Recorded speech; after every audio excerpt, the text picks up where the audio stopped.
What's going on, everybody? It's the Bull Show, aka Aiden, and welcome back to another video. Ladies and gentlemen, today we finally know the stage has been set between the team in the East and the team in the West. We'll be discussing a finals prediction, I guess you could say, in this video. It also gives me an opportunity to expand away from the Chicago Bulls, which of course this is a Bulls channel at the end of the day, and just discuss the overall series that went down between Boston and Miami and between Denver and the Lakers. But before we get started, please like and subscribe to the Bulls Show, turn notifications on, and let me know in the comments below who you think is winning the NBA championship this season.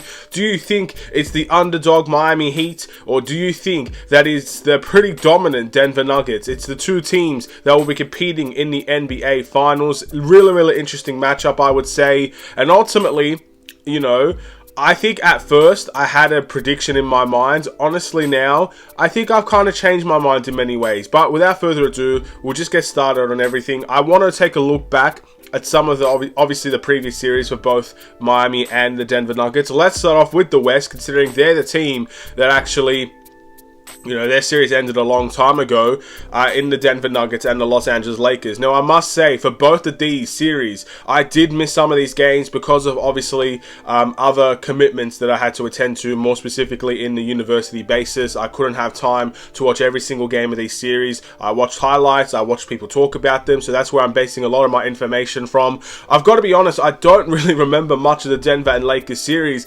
and I feel like it's because it ended so long ago. Again, it's been a long time since Denver played their last game. So again, they've had a very nice rest now, which could potentially be key for them. But all in all, I don't think the Lakers deserve to be swept, in all fairness. You know, I thought every single game was really close, but Denver just really dominant, I guess, as a team. You know, every time it was close, they did not shy away from the moment. They stepped up in big moments, and they dealt some big blows to the Los Angeles Lakers in which they couldn't recover from. And of course, from the Los Angeles Lakers side of things, you know, there were some really telling things that happened in the final stretches of that series, especially with D'Angelo Russell. So again, that is a conversation point. Of course, a lot of people are having a go at Anthony Davis. Even LeBron contemplating retirement. Let me just get that one out of the way. LeBron James is not going to retire. Again, I'm 99% sure LeBron James is not going to retire. But look, if this is the way he bows out of the NBA, he's had a fantastic career. We can all see that. Whether you like LeBron or you hate LeBron, I think everybody will miss that caliber of player when he is gone and out of the NBA. I really think it's as simple as that. The NBA will not be the same without LeBron James in it. Just like when you have generational talents before him that do retire, the NBA is not the same with them gone. You miss them constantly. So that's the type of situation I guess we are dealing with LeBron potentially leaving the NBA, but I don't think it's going to happen. Again, I think he's made a commitment to his son, and I expect him to see that through in many ways. I expect him to have that one season with his son that he's wanted to do the whole time, and to be the first duo like that in NBA history, a father and son duo. So, you know, I think that's what he's waiting for. And we'll wait and see what ends up happening all in all. But look, very disappointing from the Lakers to get swept. I think they deserved, and well, not even deserved. I think they should have got more out of that series than they did. And it's disappointing that they ended up getting swept. For Denver, just super strong. Jamal Murray, really big series. Obviously, Jokic was fantastic. Some of the shots that this guy takes and makes is unbelievable. Dirk-esque in many ways, and even Dirk would probably be stunned at some of the shots that Jokic makes. But, you know, dominant big man, dominant team, a team that's played together for so many years now. Granted, injuries have played a factor in that in multiple of their times, but they finally broke that barrier of getting out of the Western Conference. That was where they were always stuck. I think everybody could see Denver has the team to be a championship quality team. Everybody could see that, but they never showed that. They always had those stumbling blocks. And now they're in their first NBA Finals in history, I believe. So congratulations to Denver. I don't think there is any team in the West that deserves it more than them. They deserve it. They truly do. It's fantastic to see as well. And I'm very excited to see how Denver performs in the Finals. And look, the championship, they'll probably be the championship favorites in all fairness. And that's really all I got to say between the series between Denver and the Lakers. I think the Lakers should have got more than a sweep, but they didn't. That's their own problem. They've got to deal with that. They've got to make their own adjustments. And For the Lakers, if they keep the team the same, I think they can go and attack next season. But judging by some of the decisions they made, I don't think that Lakers team is going to be exactly the same as we saw it in this Western Conference Finals. So we'll wait and see what ends up happening. But I don't see LeBron retiring, and I see the Lakers trying to attack it next season again. You know, with a team that has Anthony Davis and has LeBron James, when they're healthy, they are a team that to be threatened by. And that's why they got to this stage in the first place. So yeah, anyway, let's move on from that one. The series that just ended, the Boston Celtics and the Miami Heat. This is probably one of the most bizarre series I have ever seen. So obviously, Miami goes up 3-0 in this series, playing absolutely dominant, playing some fantastic basketball, and just overall, you know, stunning the Boston Celtics in many ways. Boston, extremely disappointing, but you know, the whole conversation is about don't let them get one. Well, Boston did get one, and one turned into 3. So Boston nearly made history in this game against the Miami Heat, but Game 7, Miami too strong, too good, and ridiculously good from the 3-point line, and that sealed their fate as the Eastern Conference champions. Jimmy Butler, aka Jimmy Butler, gets his chance in the finals once again. I think the second time in 4 years. So congratulations to Jimmy Butler. Obviously, as a Bulls fan, I'm very, very proud to see Jimmy Butler at the biggest stage of them all. You know, there's nothing more that I think Bulls fans would want than to see Jimmy Butler get a ring, you know. I think Bulls fans are very much loyal to those players even after they are no longer a Bull. And I think that's why Jimmy Butler still likes Bulls fans regardless of where he is in the NBA. So, look, I'm not going to lie here. I want Jimmy Butler to win the championship. I do. I'm biased in my prediction, but in terms of, you know, there's always intentional and unintentional biases sometimes. And I'm making it very well known now. I want Jimmy Butler to win the championship. I want him to get a ring. Therefore, I guess I want Miami Heat to win this series all in all. But looking back on the series, you know, you got to feel frustrated if you're the Boston Celtics. You got to feel upset. You got to feel angry. And of course, to see Jason Tatum go down with an injury in Game 7 does put a damper on things. But I'm not making any excuses for Boston. You don't go 3-0 down in Eastern Conference Finals and expect to win it. You know, when you talk about Milwaukee Bucks season being a failure, I consider that a failure for the Boston Celtics in more ways than one.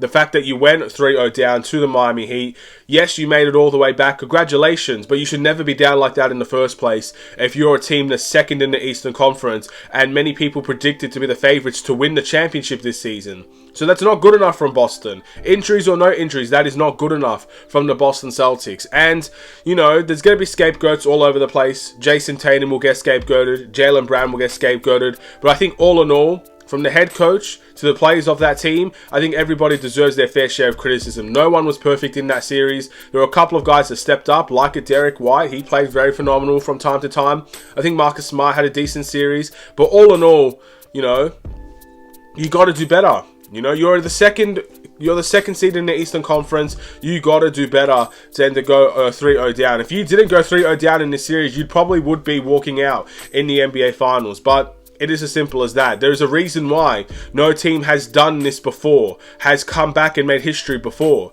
Now, if there was any team that could have done it, it probably would have been Boston. But they didn't do it. And there's, again, as I said, there is a reason why. And the 8th seeded Miami Heat go on to the NBA Finals. Let's talk about them real quick, give them their fair share of credit. I also want to give a huge shout out to Caleb Martin on the Miami Heat. Now, granted, you know, he had a phenomenal Game 7, but it goes beyond that. He was probably the most consistent Miami Heat player on that Miami Heat team, consistently balling out for the Miami Heat. And although he didn't get that Eastern Conference Finals MVP, whatever the award is these days, he deserves his credit. And I think so many people are giving him his credit that, you know, it's nice to see. It's nice to see when you look on social media, people praising Caleb Martin, because he's a role player at the end of the day. But he's a role player that played his role so well that he's probably going to get a lot of credit even after the season ends. He's going to get paid a little bit more money. He's going to get a big contract, and Miami are going to want to keep him around because he's shown what he can do in an NBA series.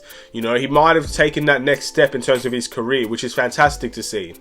But yeah, overall, Miami, you know, they almost choked this. We can't forget that. They almost choked that 3-0 lead, but they did not do it. In the end, they won the game away from home, and with Miami, I think the best bet to beat Denver is in transition, and if they make those types of threes, they're in for a chance to beat Denver. But all in all, you know, congratulations to both teams. Again, it's a final series I'm looking forward to. The underdog Miami Heat, the first time ever Denver Nuggets.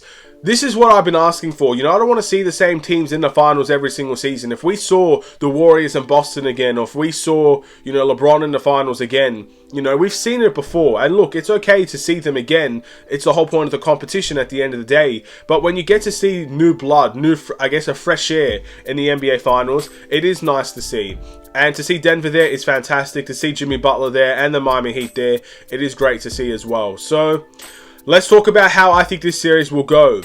I think Denver have the better team, you know. I think Denver has been the most dominant team in the playoffs in general, to be honest. They've dealt with the Western Conference pretty convincingly, I would say. So I think Miami are going to come into this series as underdogs. And that's probably how it suits them, because they've been underdogs the entire time. They've been underdogs against the Bucks. I thought personally they were the underdogs against the Knicks. And they were definitely the underdogs against the Celtics. But they've stood up. They've stood up tall. They've competed hard. And they're in the NBA Finals now. I think Miami, again, they're going to have to outrun Denver. I don't see Denver as the best, terrifically well-structured transition team. I think if Miami can get those defensive stops and run, they will have success.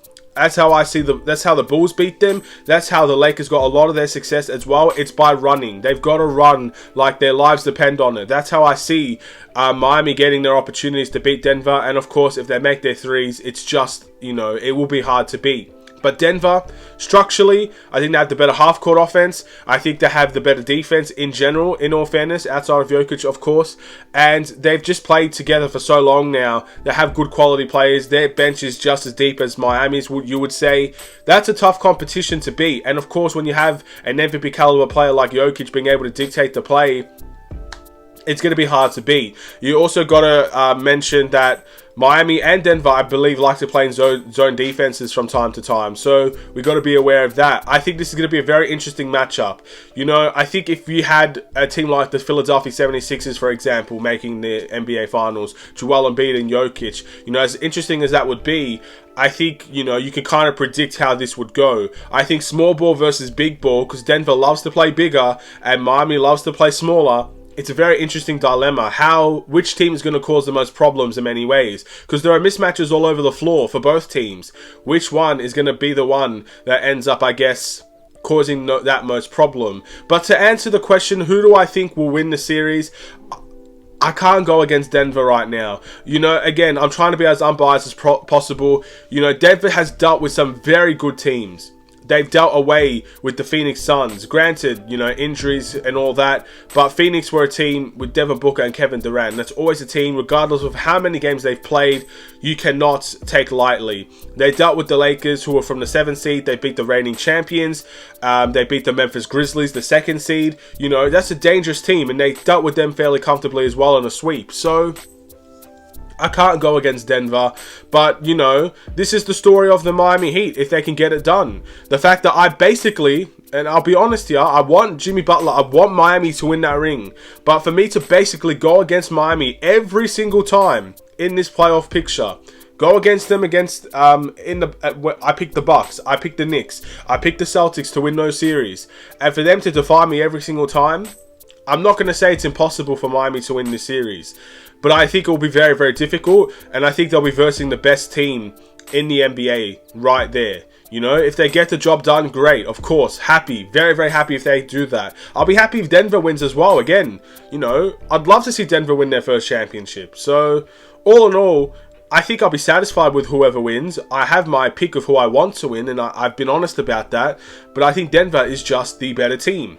And I think I have to go with the better team in this instance. But I'd like to know what you guys think in the comments below. Do you think Denver has that chance? Do you think they'll dominate the Miami Heat? Do you think Miami will complete that comeback story from the 8th seed play-in tournament team that nearly lost to the Bulls to come and win an NBA championship?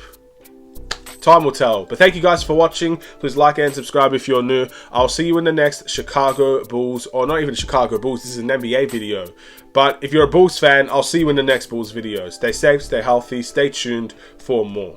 Take care, and peace.